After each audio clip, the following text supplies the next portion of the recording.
చిల్లర కొడుకులు. ఒకడు ఏమని అన్నాడు, ఈ పిల్ల మేజర్ అట అన్నారా లేదా? ఈ మాట పిల్ల మేజర్ అట. దానికి కంటెన్షన్గా వీళ్ళు ఆధారాలు ఏది పెట్టిర్రనంటే 2008 బర్త్ సర్టిఫికేట్ ఉంది, 2010 బర్త్ సర్టిఫికేట్ ఉంది అని చెప్పి మాట్లాడారు. దానికి ఆధారాలు ఏం తీసుకొచ్చిర్రంటే వీళ్ళు ఏదో ఒక ట్రాఫిక్ చలాన్ కేసు తీసుకొని వచ్చి ఆ ట్రాఫిక్ చలాన్లా ఈ పిల్ల వయసు ఎంత అనంటే 15 సంవత్సరాలు చెప్పిందట. ఇది ఎప్పుడు బుక్ అయింది చలాను? 2021లో బుక్ అయింది. అంటే 2021లో ఈ పిల్ల 15 సంవత్సరాలు ఉంటే 2026లో 21 సంవత్సరాలు కదా. వీళ్ళు అయ్యలు మస్తు లెక్కలు చెప్పిర్రు అనిపించింది నాకు. లెక్కలు మస్తు చెప్పిర్రు వీళ్ళు అయ్యలు, మస్తు నేర్పించిర్రు లెక్కలు అని చెప్పిన. ఈ లెక్కలలో తిక్కలు ఉన్నాయి. ఎందుకు చెప్పాలా అన్న? ట్రాఫిక్ చాలానప్పుడు ఎవడన్నా బర్త్ సర్టిఫికేట్ చూసిండా అన్న? ట్రాఫిక్ చాలానప్పుడు ఎవడన్నా మెట్రికులేషన్ సర్టిఫికేట్ చూసిండా అన్న?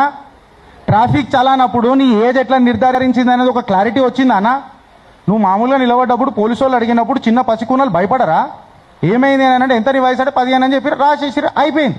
దాన్ని పట్టుకొని వీళ్ళు వేస్తారు. ఇంకా ఇలా సక్కదనాలు చూడుర్రి. It was a mutual consent అంట. అరే అవులాగా నేను అందుకే అన్న ఏటగాడు ఎడ్డోడు అయితే ఏమో మళ్ళీ గడిలకేనేమో అన్న పూలి. ఎందుకని అంటున్నా అంటే ఇది పాక్సోరా మైనర్రా. ఇప్పుడు ఇంకొకటి చూడుర్రి క్రూషల్. ఆ న్యూస్ ఛానల్ పేరు కూడా చెప్పొచ్చు కదా సార్? చెప్పొచ్చా? Magadha news. Magadha news direct చెప్తున్నా నేను. లక్ష్మి గారు మీకే అండి. డంకేపై చోటు సవాల్ ఇసురుతున్నాడు గిరీష్ దారమ్మని. 2008 నుంచి 2010 మేజర్ లెక్కలు వస్తాయా అండి మీకు? జర్నలిజం ఇన్ని రోజుల నుంచి చేస్తున్నారు కదా, లెక్కలు వస్తాయా? 2008 తీసుకున్నా 2010 తీసుకున్నా మైనరే కదా, మైనరే కదా.